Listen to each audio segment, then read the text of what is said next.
It's the hot spot. Tell them what you got.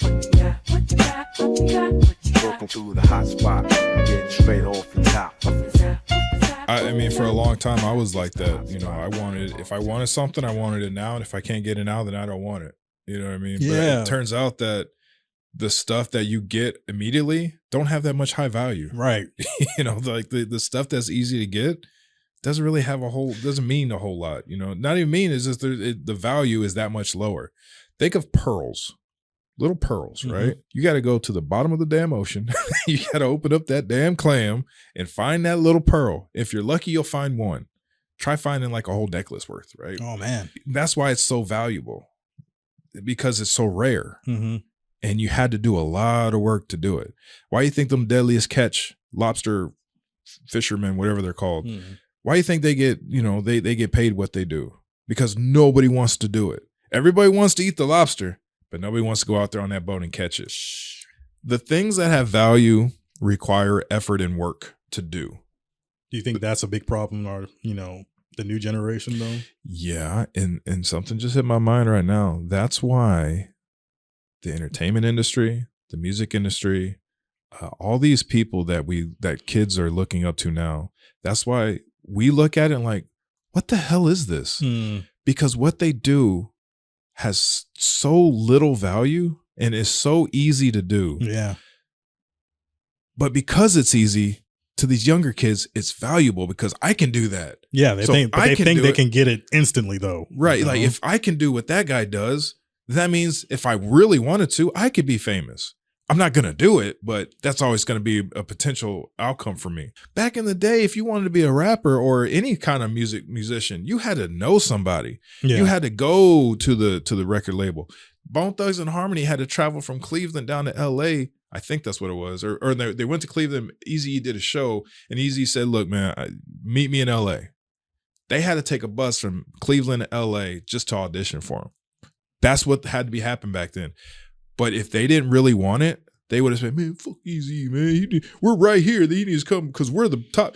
Nah, man. They bought their tickets and they drove and they took that bus down to LA. And Bone Thugs is one of the biggest legendary rap groups of all time. You're not getting that no more, man. Like, well, here's my SoundCloud. Look, the delivery system I don't care about. When everything sounds the same, that's what I care about. It has no value because it's so common and it's so overused. It's just repetitive. But didn't I just hear that song? Like, no, it's a different song. But they sound exactly the same.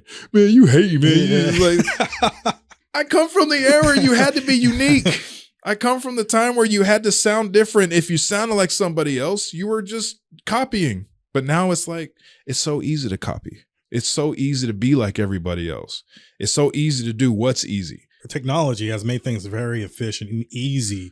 And since it's efficient and easy, I would say it's going to be even harder to be selected, to even get yourself out there. Just because you put it out there doesn't mean you're going to be actually like, oh, this guy is something, Yeah. Hey, he put in a lot of work. No, you didn't put in a lot of work. You didn't. No. So therefore, Clicked a couple if buttons. everybody's doing it, Yeah.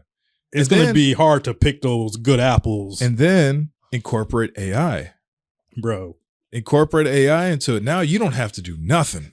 Like I say, AI, Chad Gupta, come up with a rap song about bananas and steak. Bananas and steak.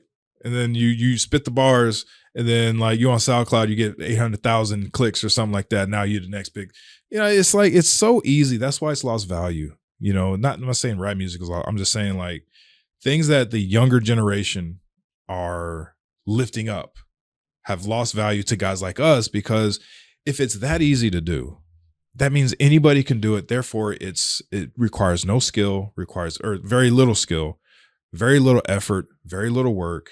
Therefore, it has very, very little value to people like you and me. If younger people value it, that means they value easy. That means they value very little effort. They want efficiency minus the effort to get there. Mm-hmm. That's just a easy route to failure. What kills me is when broke people that I know don't have any money are talking about Lamborghinis and Murcielagos and all this other stuff. I'm like, bro, what the hell are you talking about? Again, I'm old, but I come from that time where it's called perpetrating. Like you're lying essentially. Yeah. And hip hop is one of the only forms of music that if you were ever lying, you could be a country star and lie about whatever story you're telling because you're just telling a story. You could be an R&B singer and talk about some woman broke your heart when that woman never existed. Hip hop is the only art form in music that if you said you killed somebody and you didn't, you're banned. Like you're out like you ain't killing nobody. But at the same time, some people were saying they were killing people, like some legit guys, and they're saying, look, man, it's just art. I'm just saying what I feel, and I'm talking this and talking that. Like, nah, you kill somebody. But they have this music now called drill music. That's about like straight up killing folks. Like that's the subject, is killing folks. Rap music. It's just is that they just want to kill and just want to kill. And there's actually real killers, man, like that are rapping right now. And I'm not saying if you're a rapper, you talk about killing, now you gotta go kill somebody.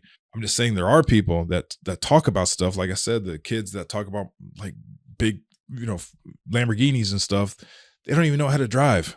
So I'm like, why would you waste your time and talk about stuff you have no idea about? Younger kids, they can think whatever they want to think about us. They can say that we're old and it's a new thing and we don't know what we're talking about. But the funny thing is we said the same thing to people above our generation, and y'all young kids are going to be saying the same thing to the new kids once you're about 30 in the Navy or in the military. When you're 30, you're the old guy. The kids now, the 25 and under, 25 to 15 right now, they're going to be replaced. The problem is our generation got our asses handed to us by life, and we had to adapt and move forward. The ones that didn't are living with baby mamas or whatever, and they're struggling through life. The younger generation now, it seems like they want to stay at home. They don't want to go anywhere. They don't want to do anything. So what does you think that means for the generation that comes up after them? Yeah. It's the hot spot. Tell them what you got. Welcome to the hot spot. Yeah, straight off the top.